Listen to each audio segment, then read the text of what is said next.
perdas econômicas e esportivas, não podendo jogar no Morumbi por um período, vão ser mais, sei lá, no mínimo 3, 4 anos ou com poucas chances de conquista, para um clube que já está a 16 com conquistas raras.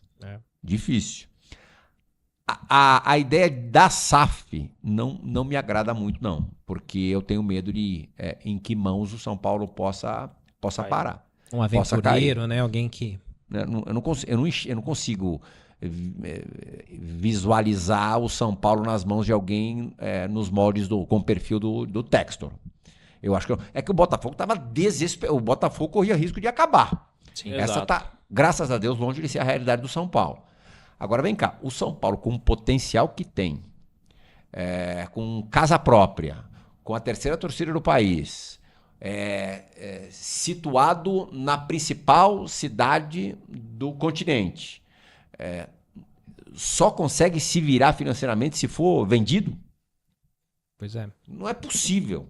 Mas eu acho que assim, aí você tem que ter gente muito boa, gente capacitada em todos os departamentos do clube. Mas assim, eu só venderia para grupo City, assim, grupo Red Bull, grupos que você tem uma credibilidade, porque o Textor, com todo respeito ao Botafogo, obviamente, pode dar louca no cara, né? Exatamente, acho que é um cara que não é um certo aventureiro, mas é um cara que assim, ele é um CPF, né? Então ele pode falar, não quero mais brincar disso aqui. Largar o joystick e um abraço. Mas existe um risco de um grupo como esse usar como barriga de aluguel, né? Você pegar um City da vida que faz como o Bolívar, mas a atual gestão também, acho que me traz riscos também. Não, claro. Acho que vale a gente abrir essa discussão, porque assim, não é como se fosse os últimos 4 anos a gente tá numa derrocada financeira. Já é uma coisa que vem de um certo tempo, desde o último mandato do Juvenal. Veio o Leco, conseguiu iniciar o mandato com uma parte financeira saudável, depois ele queria ganhar título a todo custo e avacalhou. O próprio Casares também tá em crescente da dívida, ele não consegue diminuir isso, agora tem o FDIC em 25, a gente espera que ele respeite o orçamento, então, cara, passa a ser algo que,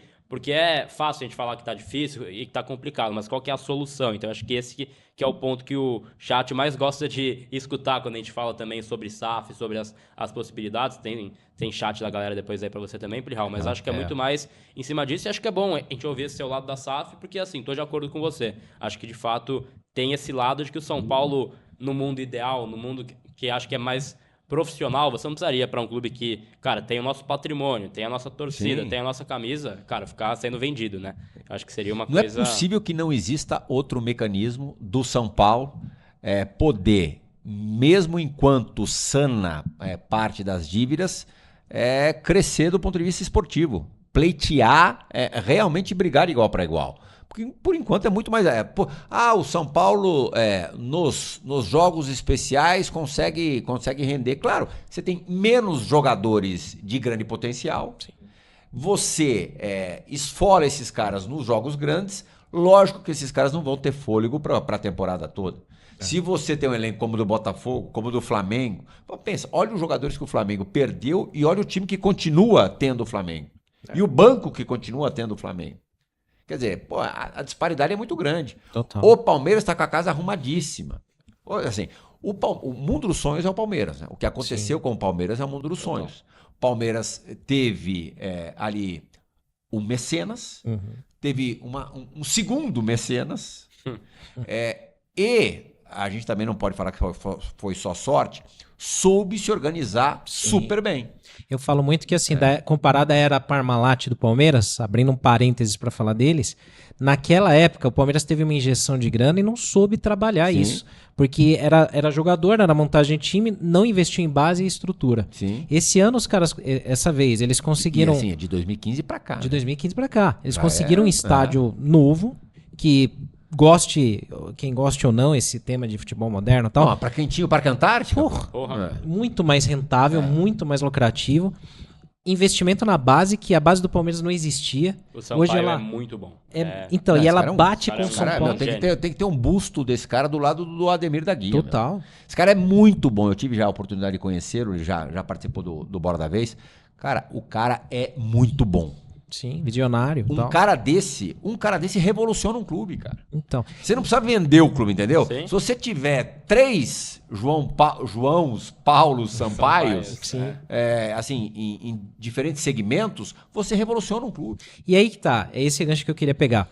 Porque você pega, por exemplo, o caso do Cruzeiro, que é um gigante. Sim. É um clube enorme lá.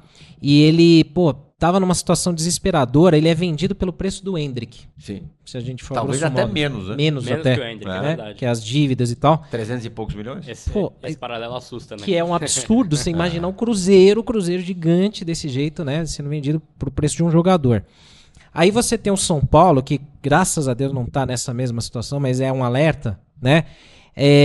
Aí você tem Cotia, que é um garimpo, Sim. né? Você tem o Morumbi. É o garimpo e a salvação, né? A salvação. Você tem o Morumbi, que é uma casa própria, quitada desde 70. Eu, por mim, nem mexia. Então, você tem... Eu não faria nada no Morumbi. Vira fonte de receita para shows. Tem outras milhões de prioridades na frente. Muito mais coisas antes. E aí, mas você tem todos esses recursos para utilizar, e aí você precisa ter uma gestão, como foi o caso do Sampaio no Palmeiras. E aí, o que pega muito pra gente, que a gente reclama muito, e aqui a gente, elogia quando merece ter elogios e critica o que tem que ser criticado. Mas a forma de gestão do clube, há anos, né, ela vem, parece, na contramão do que o futebol exige hoje. Porque os clubes de futebol, por mais que tenha um modelo associativo, ele pode ser mais modernizado. Sim, claro, concordo. Não precisa ser um grupo pequeno, né? E o São Paulo parece que ele vai caminhando na contramão disso. Aí como é que você vê essa questão de você ter recursos, possibilidades, Cotia, Morumbi, CTs e tal, e ao mesmo tempo esse modo de gestão que é cada vez mais se fechando? Eu fico muito chateado. Eu acho que a coisa passa basicamente por isso mesmo. Eu acho que você tem que colocar gente capacitada nas posições-chave do São Paulo. Isso demorou. Cotia, a gente nem sabe mais direito como é que tá, quem que tá tocando, né? Realmente as perspectivas, eu não diria nem que são ruins, para mim são inexistentes. Eu não sei o que está acontecendo em Cotia agora. Incógnita. Incógnita. Para mim é um enorme ponto de interrogação. Na Barra Funda mesmo, eu acho que você podia dar uma incrementada, cara. Não tô dizendo que é para trocar todo mundo, não, mas dá para dar uma incrementada. Você tem como colocar gente mais capacitada lá. Uma direção de um clube como o São Paulo não pode se restringir a 2, 3 pessoas. Né? Se a comissão técnica, eu sei que uma coisa não tem nada a ver com a outra, mas tem. A comissão técnica do Jorge Jesus tem 15 caras. Por que a direção do São Paulo não pode ter mais gente pensando, mais gente vibrando? Às vezes eu vejo morosidade, sabe? As coisas... E o futebol, cara, é o detalhe do detalhe do detalhe do detalhe. Você tem que ter alguém olhando por binóculo tudo que acontece, cara. Escala de arbitragem, precificação de ingresso. Eu já vi o São Paulo perder campeonato, não é nem na gestão atual, na gestão do Leco, porque aumentou o ingresso na hora errada. Eu lembro direitinho de um exemplo. São Paulo jogou como Bahia no Campeonato Brasileiro, domingo, 11 da manhã. Botou 60 mil pessoas. O Lisieiro machucou, lembra? O jogo que o Lisieiro machucou.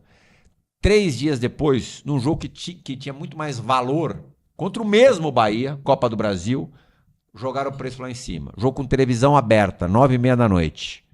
25 mil. Com 25 mil, a bola dá na trave e sai. Com 60, ela dá na trave e entra.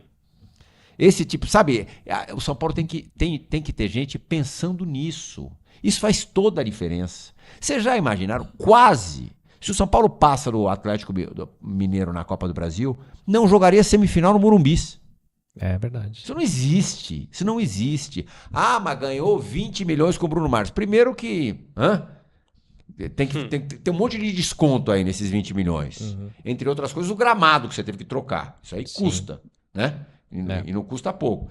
Se o São Paulo joga a semifinal, não aconteceu infelizmente, em casa, quanto que o São Paulo ia ganhar de renda? Quase 10. Sim.